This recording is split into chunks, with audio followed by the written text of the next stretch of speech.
Welcome to Worthy Ones, the video series where I talk about the newest #1 issues that came out for the current comic book week that I read and deem them worthy or not worthy. I'm Mike Spider Slayer. Welcome back to Comic Book Corner 2.0. If you love daily comic book content, if you love me helping you make decisions on what comic books to buy, you guys came to the right place. So just hit that subscribe button. So with that being said, guys, let's get started with this week's episode. Crypt of Shadows issue 1. This is an anthology horror book done by Marvel Comics. They did come out with one last year, and this year they have another one. So to get in the spirit of Halloween and to talk about it on Worthy Ones, I was like, all right, why not buy this comic? The price point of it is $4.99. There's a lot of different creators in here like Al Ewing and Steve Orlando. The artwork is different throughout the comic book because, yes, it is an anthology comic, but, you know, it's not bad artwork. It's definitely serviceable. I don't want to say that this was the most scariest comic I've ever read in my life, especially from Marvel Comics, right? But there was some cool elements in the story. Now, what did the stories have, and were they worth actually reading? Well, there is one story with Al Ewing that told the story of Victor Strange, and that's Doctor Strange's younger brother, okay? And he's kind of like, you would want to say, like the Crypt Keeper. He's the one that's in between all the stories. And he kind of gives you an insight of, you know, really like, what's he about? How did he die? How he wants to get revenge on his brother. And in between, it's like right now he's stuck in the mirror dimension telling you these stories. So he tells you a story about Scarlet Witch and this bricklayer, which I didn't find very interesting. I actually found it kind of boring in my opinion. Then there was another story with Deadpool fighting like this Anubis mummy-like creature, which same thing, I wasn't very intrigued by. Part of the reason is, and this happened in a DC book recently, is that there wasn't enough story to really flesh out anything. It's like 2 pages and it's like, that's it, it's done. And I was just like, man, I'm kind of disappointed by this. The only story that seemed to have any meat, like I said, was Doctor Strange's younger brother, Victor Strange, because it's giving you a little insight about the character. It fleshes him out. And then we have a story with Daredevil and Swamp Thing, or Man-Thing, I should say.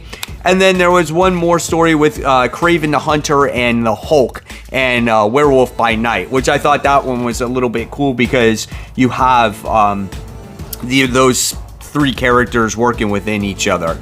But overall, this book just was not worthy. It was okay, but it wasn't nothing that I could say, oh my God, you must buy this. This is so worth your $5, because it really isn't. And as expensive as comic books are, do you have the extra $5 to go out there and buy an anthology book? Like, these stories gotta be pretty good to get your money, right? So I didn't think it was all that great.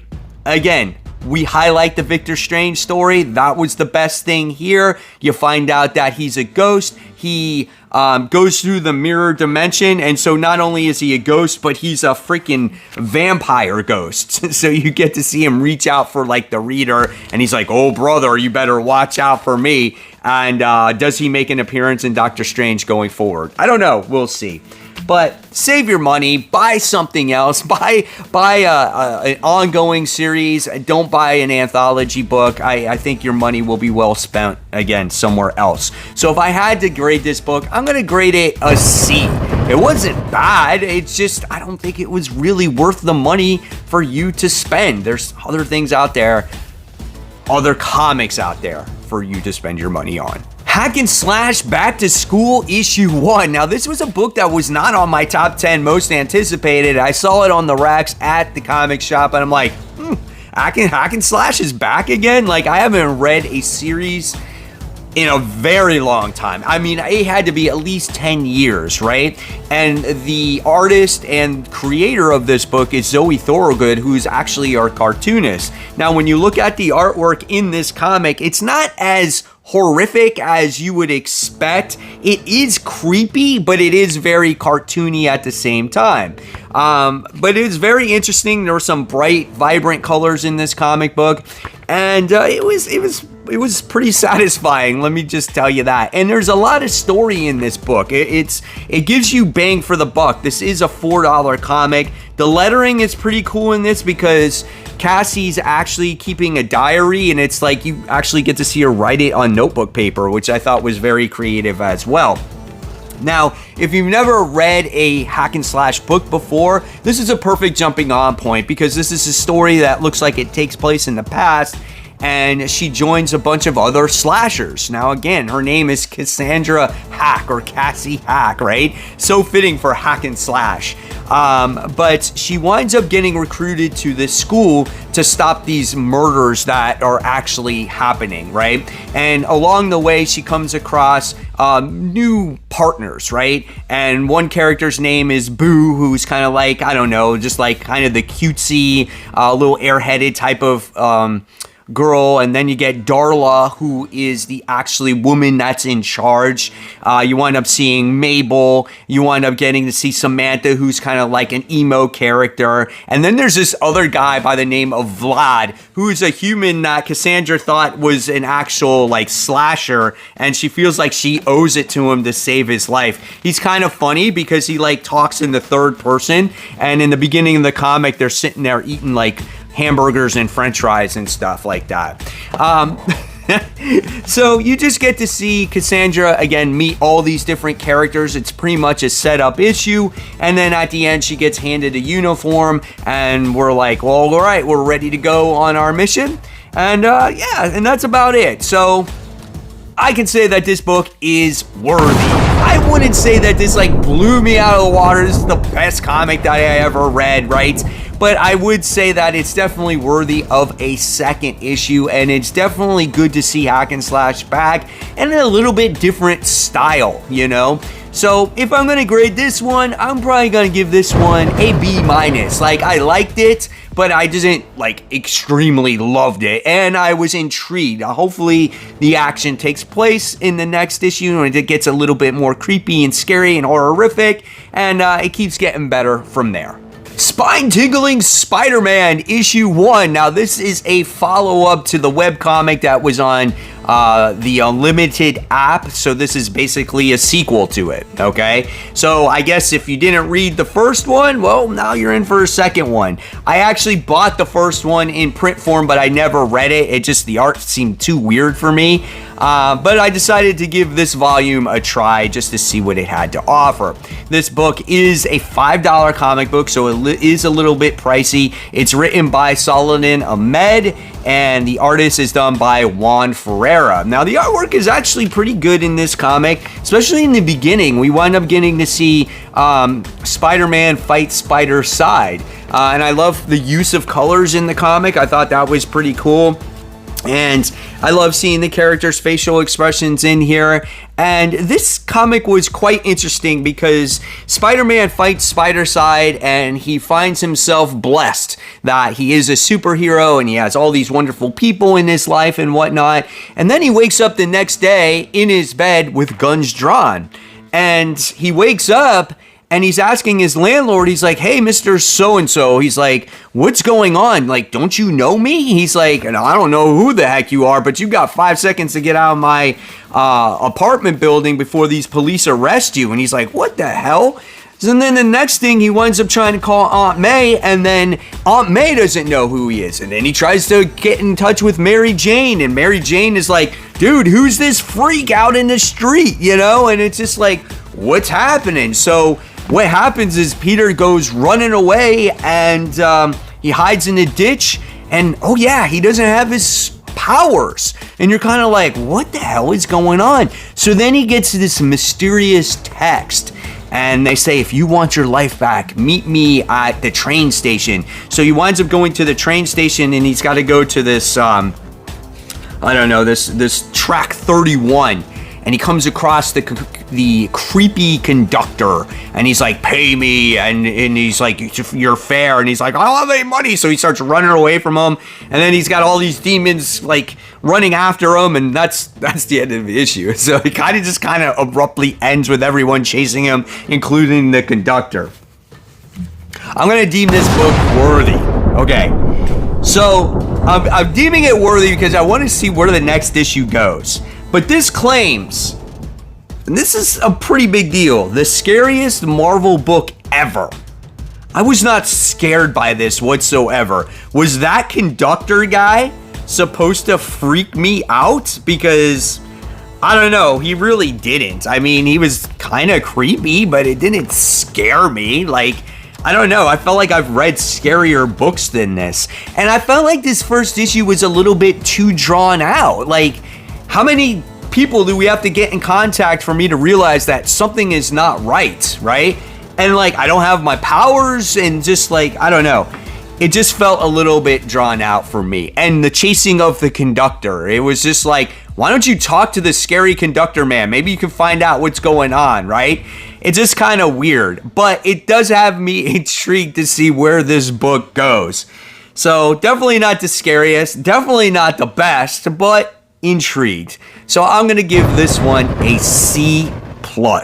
It was okay. We'll see where it goes. Sensational She-Hulk issue 1. Marvel, you did it again. You made people buy a new #1, and you really didn't change that much of the story at all.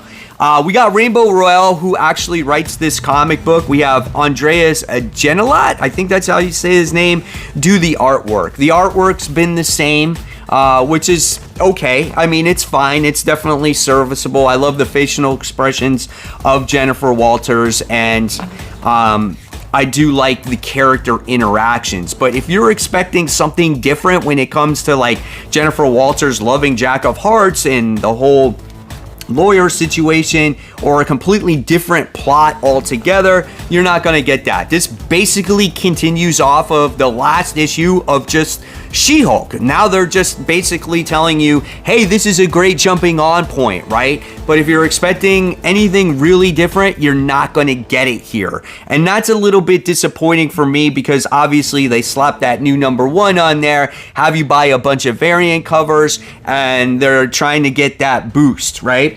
But when it comes to this comic, I wasn't overly impressed, because really what this tries to be is a comic for newer readers of the series. It's always great to try to get new readers on board a series, but for the current readers, you already know exactly what's going on in this entire comic. You know that she's involved with the Jack of Hearts. You know that she is obviously doing lawyer stuff. We all know that, right? But then you get to see her do this case that has to deal with deviants, which was actually way too long, her discussing this case with these particular characters, because I didn't find them interesting at all. It was about 3 or 4 pages, and I was very bored. Then we go back to the whole Fight Club situation, and the Jack of Hearts winds up showing up here, and I was like, okay, big deal, you know? It's just like, we have this on again, off again type of relationship with Jennifer Walters and whatnot. It wasn't very exciting for me. I was very bored by the whole entire thing. And by the time you get to the last page, you wind up having Hulk show up, and Jennifer Walters needs her for something. That's it. That's the entire issue. So if you read She-Hulk, okay, you're pretty much getting a continuation of what's going on. And if you're new to it, at least you got a decent jumping on point, but you might be a little bit overwhelmed, and you might still feel a little bit lost after all of it. And honestly, you might feel a little bit bored. I'm going to deem this book worthy for me. I don't know about you guys. I'm not sure if you're going to like this if you have not read She-Hulk as of late, or if you tried it from the previous run. You're not going to like it this time, I don't think. So at the end of the day, when I give this one a grade, I'm giving this one a C. Very average. I'm basically continuing it because I am a Jennifer Walters fan. I want to see what Rainbow can come up with here to see if she can change the direction of the story a little bit. because I feel like after 15 issues of the initial story, we didn't get much story growth. So we'll see. But I really am on the fence with this series, and this is not the first time that I said that. Justice League vs. Godzilla vs. Kong, issue 1. So I have no expectations when it comes to this comic book. This is a $5 comic book. There's lots of variants out there. And my only thought process behind this comic book was, don't take it too seriously, right? It could be just like action, fun, old school comics type of feel. And when I read this comic, that's exactly what I got from it. And I enjoyed it, I'm not gonna lie. This is written by Brian Buccellato, and Christian Deuce is the artist on the comic. It opens up beautifully. Like right away, you wind up seeing Godzilla here.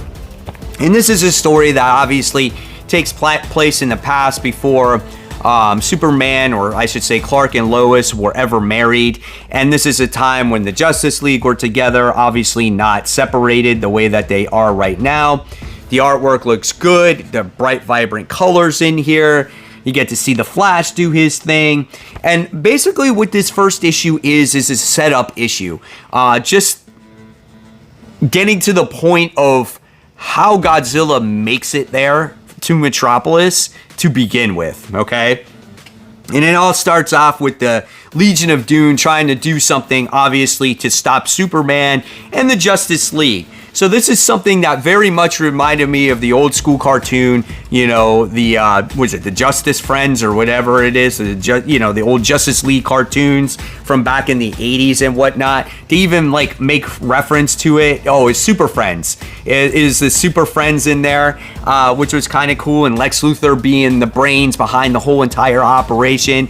And I loved seeing the Legion of Doom like trashing on Toyman because they blame him for all the problems that went on in the current mission because they're trying to steal a mother box, and it just all went wrong, and it took place in the House of Solitude, and they set off the alarm when they got this mother box, so it sent the Justice League coming after them, right? And so what happens is they wind up magically transporting to Skull Island, where obviously King Kong lives. So while the Justice League is left in the dust, we wind up seeing them finding out where they are in Skull Island, and the next thing you see is they come across this building, this structure, right? And it has eyes on like Godzilla, and it has like the moth creature, Mothra, and it has like all the Titans. And Toyman's like, oh, wouldn't it be nice to play with all these toys? And you see the Legion of Doom, like Cheetah and whatnot. She's like, shut up, Toyman, you're such a nuisance, you know? And he's like, I'll show them. And he's like, I wish all these toys could destroy the Justice League. And he has this amulet in his hand. And all of a sudden, you start seeing Godzilla make his way towards the point that we are when we were at the beginning of the comic book, and Superman's just like, all right, I gotta go save the day, and then you see Superman with a smile on his face going to destroy Godzilla, and that's basically how the book ended. Now, I know I gave away the whole book, and I'm sorry about that, but it was just a lot of fun, right? And to get the full appreciation of the story, I always tell everybody, read the comic book, because that's, even though I do tell you spoilers at times, I want you to get a true understanding of what the comic is and what you can expect going into it, but you really don't get that full effect until you read the whole thing. There is lots of story in this comic book. Lots of story. So this book is worthy. Absolutely, it's worthy. I thought this was going to be Godzilla shows up, he just destroys all these buildings, and the whole entire issue you're going to see them just stopping Godzilla and King Kong the whole time. No, there's actually a real whole story in this like oversized comic book. I think it's like 40 pages or something like that, right? And it gets you a whole setup of how we got to this point, and it lived all the characters in the book. It was a blast, man. I had so much fun. So if I'm going to grade this comic, I'm going to give this one a B+. It was great. I'm not saying it's reinventing the wheel or it's the best comic I also ever read, but this was solid and it was better than expected. and I'm definitely looking forward to issue 2 because now you're going to get some Godzilla action in there. So I'm thinking it can only go up from there, right? So we'll see what happens. Beneath the Trees Where Nobody Sees, issue 1. Okay, I had no idea that this book was coming out. This wasn't even on my radar whatsoever. I feel like I kind of discount IDW at this point because a lot of their books, from what I heard, might be getting canceled because of their whole financial issues and whatnot. So I almost look past them at this point. But when I got this recommended to me from my comic shop, Comic Central, I was like, all right, why not? Because the cover looks pretty creepy as you get this bear that has a bloody body inside of it, right? And the blood is just like trailing behind him or her.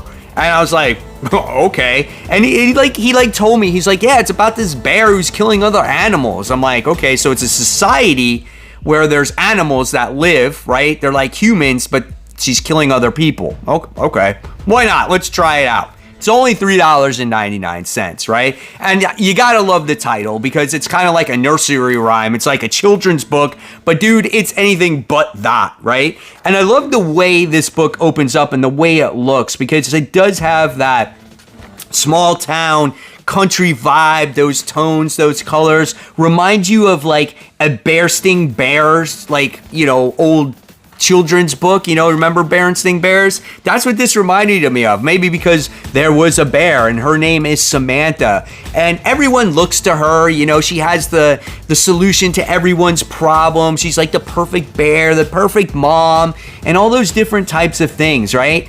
And when she feels the urge, it's like this addiction. She goes to the big town, right? And the big town is heavily populated, and what happens is she gets a victim, and she winds up killing the victim and like dissects them and puts them in little paint cans and buries them and all this other thing. And what the comic shows is her meticulous way on the way she does this act. And she's been doing this thing for over 20 years, okay?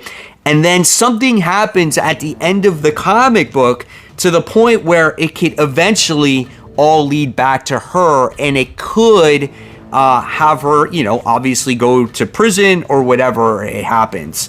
This book is worthy. This is a book that you must read. I left out a lot of the details of this comic book because I do want you to really read this for the first time and obviously experience the disturbingness of what I read here. I almost feel a little wrong reading this comic book because it has this innocent feel until you see what this character actually does. It's crazy, right? But it's good. And you want to read more and you want to see the mystery unfold, right?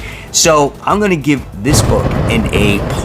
Finally, a book that is worthy of the A+ grade this week, because all the other books, not so much. Godzilla, Justice League, a good book also, but not worth that A+ grade. All the other books, my gosh, very mediocre week. But Beneath the Trees Where Nobody Sees, guys, go to the shop, pick that one up. You won't be disappointed. So there you have it, guys. There is worthy ones this week. A lot of books didn't meet the grade, but you know what? There were a couple that were okay. So I want to know in the comments below, what did you deem worthy and not so worthy? And of course, guys, if you love my content, there's more content right here. In fact, this is my latest comic book haul on everything I picked up for the current comic book week. And as always, guys, support the local comic book shops. Keep buying, keep collecting, but always remember to read those comics. Guys, I'll see you real soon. Take care.